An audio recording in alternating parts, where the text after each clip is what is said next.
Prince was one of the original artists to really go to bat against the music industry giants. He decided to take on multiple different corporations and was involved in countless struggles with commercial giants like YouTube, eBay, and of course, Warner Brothers. Now he's known for his perseverance when it came to ownership of his music, as well as for his unique persona and the quality of his music. Prince's story of anti-corporate rebellion started around 1977 when he signed his first major deal with Warner Brothers. Prince was only about 18 years old at the time, and he certainly wasn't familiar that much with business, which is a recurring theme with pretty much all anti-industry artists like Taylor Swift, whom we already made a video about earlier. Sure, given Prince's rapid ascent to the very top of the music landscape of the 80s, that deal brought him and Warner Brothers millions of dollars. However, it was also the first sign of the company trying to completely take over Prince's discography. Everything was going pretty smoothly for the first 10 years of the Prince-Warner Brothers partnership, and he released some of his most iconic works like Sign of the Times, 1999, and of course Purple Rain under the Warner umbrella. At that time, Prince was one of the hottest pop acts on the entire globe, and he was fully aware of it, and just like any other successful musician, Prince wanted to expand. Prince created his own record label, Paisley Park Records. Interestingly, it was funded by Warner Brothers, and they actually helped the label with distribution, so it wasn't really a way to distance himself from the corporation. It was more like a product of a loyal and fruitful business relationship that benefited both parties in the end. However, by 1991, Prince had found himself in a position where he totally disagreed with Warner Brothers' vision of his art and the business decisions made by the company, and his frustration was only growing. Among the biggest disagreements Prince had with Warner Brothers were the creative restrictions imposed by the company, which, given Prince's highly artistic nature, were a very serious issue for him. Warner Brothers wanted Prince to release his music in a pattern that ensured the best sales numbers and highest fan engagement, although he simply didn't want to slow his creativity down. And as he said, "What am I supposed to do? The music just flows through me." The company was pushing the idea that fans can't be exposed to one artist that often, and it was counterproductive for Prince to keep that pace, while for Prince it was extremely important to drop his latest art for the masses as soon as possible so the idea stays fresh. His answer to the company's demands were always, "The music, for me, doesn't come on a schedule." Overall, his views on the art he produced were absolutely different from those of the music industry. As he said, "For me, the main idea is not supposed to be how many different ways can we sell it. That's so far away from the true spirit of what music is." Prince also wanted to have more control over the choice of album covers and lead singles, which was also critical for Prince as he wanted his ideas to be presented the way he saw them, while Warner Brothers always tried to calculate the formula of success by pushing more mass-appealing tracks and marketing without actually caring whether it made sense conceptually for Prince. Having absolute creative control was crucial to Prince, although there was an even bigger issue he had with the company. Warner Brothers simply didn't let Prince own the original masters of his most successful albums, which basically meant he wasn't the owner of his art. As a former CEO of Warner Brothers, Mo Ostin said Prince was truly obsessed with the idea of having complete ownership over his music. Warner Brothers hadn't fulfilled Prince's desire, which led to a huge public falling out between both parties. Prince had enough and no longer wanted to hide his frustration. Warner Brothers tried to defuse the situation by giving Prince a multi-year mega deal that made him the highest paid solo performer in the world at the time. On August 31st, 1992, Prince signed a massive 6-album contract extension reportedly worth $100 million, although the terms of the deal stated that all the music he produced would move under the ownership of Warner, and there were more stipulations. This was kind of just a headline to get a lot of numbers. It wasn't really $100 million. Per extension terms, Prince could release one project each year, and it still wasn't what he wanted, as he'd have written and recorded 2 or 3 more albums by the time Warner deemed the market ready for new Prince material. Even though Prince did get paid, as he deserved, the question of ownership over his music was still open, and Warner Brothers was not ready to give him that much freedom, to which Prince responded in an iconic manner. He left his worldwide known moniker of Prince in favor of an unpronounceable symbol that was named the love symbol by the fans. It was a sign of Prince's protest against the company and made the marketing of the future albums that he dropped was obliged to create under the extension way more difficult and tricky for Warner Brothers. Warner Brothers took the name, trademarked it, and used it as the main marketing tool to promote all the music that I wrote. The company owns the name Prince. I became merely a pawn used to produce more money for Warner Bros. That's when Prince became an artist formerly known as Prince, or the artist, as his fans referred to him. As Prince described the situation he was in, "That's where I was. I don't own Prince's music. If you don't own your masters, your master owns you." To share his feelings with the world, the artist started to appear with the word slave written right on his face at various live shows and award ceremonies. He was also very open about his views in the numerous interviews he did back then. Record contracts are just like, I'm gonna say the word, slavery. I would tell any young artist, don't sign. Prince even expressed his utter disappointment in the entire industry, saying, "If I knew the things things I know now before, I wouldn't be in the music industry. At the end of the day, he wasn't only seeking creative freedom for himself, but he also wanted his fellow artists to avoid making the same mistake he made back when he was still a teenager. He carried the message that money and art don't mix up and wanted to express it whenever he had a chance to, even if the whole world was watching, as he did at the Brit Awards 1995 in front of the Warner Brothers execs.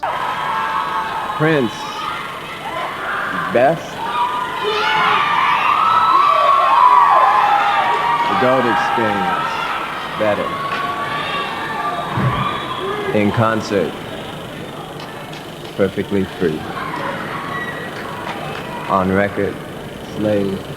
It was a huge hit on Warner Brothers PR, especially given negative connotations with actual slavery due to Prince being black, and the company did everything it could to save face in front of the public. But it didn't matter. Prince wanted out of the contract, and he rushed the remaining albums, filling them with subpar, lackluster, and often unfinished songs to ensure the company got as little profit as possible. When the 6th album under the terms of the extension was released, Prince was finally set free. Now, his main goal was to regain ownership over his earlier discography and return to the scene the way he wanted it, instead of trying to pander to industry standards. He created a record label called NPG, whose sole purpose was to release and distribute Prince's music. For his grand comeback, Prince released a 180-minute long project, Emancipation. The album quickly went platinum, was acclaimed by critics and fans, and was an overall success. Everyone knew Prince was back, and now he was unfiltered. In 2000, Prince finally returned to his original moniker as the contractual obligations he had with Warner Brothers had expired, although he kept using the now iconic love symbol on numerous artworks for his projects and merchandise. This way, he not only made a profit off the negative experience he had with the music industry, but also spread the message of how much corporations, he felt, undervalued artists and the art itself, which were supposed to be the centerpiece of music. Now, anyone who wanted to know the backstory of the weird glyph associated with Prince had to revisit his struggles against the industry. Throughout the years, Prince made numerous one-off deals with Warner Brothers' rival labels as a vendetta. However, Prince's main goal still hadn't been achieved by that time. Prince wanted to get his art back, and in 1999, he tried to buy it from Warner Brothers. The company's response was simple: no way. Prince's initial decision was to re-record all the discography that was still legally locked behind the Warner Brothers trademark, similar to Taylor Swift. Although after an unsuccessful re-release of the 1999 single, he dropped the idea altogether and had to look for other ways to re-obtain his art. It's important to note that throughout all those years, Prince hadn't stopped making new music, bouncing back and forth between different labels, pursuing only his own agenda without allowing a single corporation to take over his persona and art. His total unwillingness to bend under the industry's rules led to another notable anti-industry mini-feud of Prince. This time it was another media giant, Columbia, that tried to hold him down. Prince's latest release at the time, Planet Earth, was distributed worldwide by Columbia as part of the deal, although Prince, who always wanted to share his art with as many people as possible, made an agreement with the UK's national newspaper, The Mail, on Sunday to feature an album as a free cover mount without informing the company about this idea. Columbia's execs were furious with his decision and pulled the project from distribution in the UK altogether. The album was still warmly received and sold very well, despite little to no promotion, proving the point that, for him, the fans valued Prince over all the behind-the-scenes drama, and that Columbia was really the only loser in the situation. However, Prince wasn't going to stop there, as with the rapid expansion of the music industry into the digital landscape, new problems like piracy and online bootlegging had arisen for musicians. They needed a voice, and Prince had become one, being arguably one of the most vocal artists the music industry had seen when it came to defending musician rights. In 2007, Prince declared that he would sue YouTube, eBay, and the Pirate Bay for unauthorized usage of his music in his quest to reclaim his art on the internet. He started his movement of opposition by forbidding basically all of the major websites at that time to use his music. If someone dared to feature some of Prince's hits, his legal team was ready to take the video down as soon as possible. As he famously said in one of the interviews, "The internet is completely over for those artists who want to profit off it. I don't see why I should give my new music to iTunes or anyone else. They won't pay me in advance for it, and then they get angry when they can't get it. They just fill your head with numbers, and that can't be good for you." He elaborated, "Tell me a musician who's got rich off digital sales. Apple's doing pretty good though, right?" While this statement sounds a bit more controversial given how things have changed since the early 2010s, Prince's words are still true to some degree. Even though the internet now gives artists the ability to distribute their music worldwide without having to rely on labels, digital sales for signed artists are still not the main source of income, as tours and live shows are. While the internet gave artists the ability to get more eyes on their art, it's become way more difficult to profit through music due to online piracy.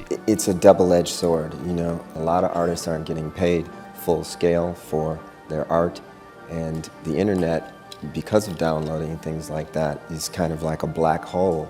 and it's hard to audit, it's hard to get accounting, and it's not that it's just about the money, but it's about justice and fairness. It didn't sit well with Prince, who wanted to get every tiny bit of recognition for the art he created. That even led to somewhat extreme cases, like when he initiated a lawsuit in early 2014 against 22 fans who released unlicensed performance recordings on numerous platforms, including specialized Prince fan forums and Facebook. According to a court filing on behalf of Prince Rogers Nelson, the defendants were accused of engaging in massive infringement and bootlegging of Prince's material. He requested a total of $22 million in damages from each of the defendants. He eventually dropped the suit. In the later stages of his career, Prince removed his discography from all streaming platforms, leaving Jay-Z's Tidal as the only digital source that had the right to host his music. And even with Tidal, Prince had a non-restrictive arrangement, in his own words, so it didn't hold him back from releasing his Hit and Run album exclusively on iTunes and Amazon, and returning with a song called Stare to Spotify a couple of months later. Throughout the early 2010s, Prince used SoundCloud sporadically to drop new releases, only to later remove them whenever he wanted to. While it's difficult to tell whether Prince's views on the internet were right, it's still apparent that it was his sense of justice when it came to artists and their work that drove him. Obviously, his campaign against the online world was unlikely to be successful, as it's practically impossible to stop people from downloading music without paying, although he never stopped fighting right until the very end of his music career. Prince's biggest win over the music industry he achieved in 2014 when he signed a new deal with Warner Brothers, almost 2 decades after the infamous falling out we mentioned earlier in the video. Prince's comments were short. "I don't deal in history, nor should they. It was just a business relationship, clean and transparent, and I got my stuff back." This time the deal was on Prince's terms, and he finally got the control he wanted over his art. Prince's total unwillingness to follow the music industry's agenda has taught generations of artists how to hold their own against the money-making machine that rarely prioritizes art over monetary value and rarely sees the performer as a worthy party. As Prince's attorney, Gary Stiffelman, said on the legacy that he left, he drew attention to the issue of artists controlling their own destiny, and he furthered the message as much or more than anyone. Prince opened the door for artists to be more free-thinking about how they want their music to come out. Prince never shied away from being the one to try to help artists improve, and thankfully his words weren't left unheard. If you talk to a lot of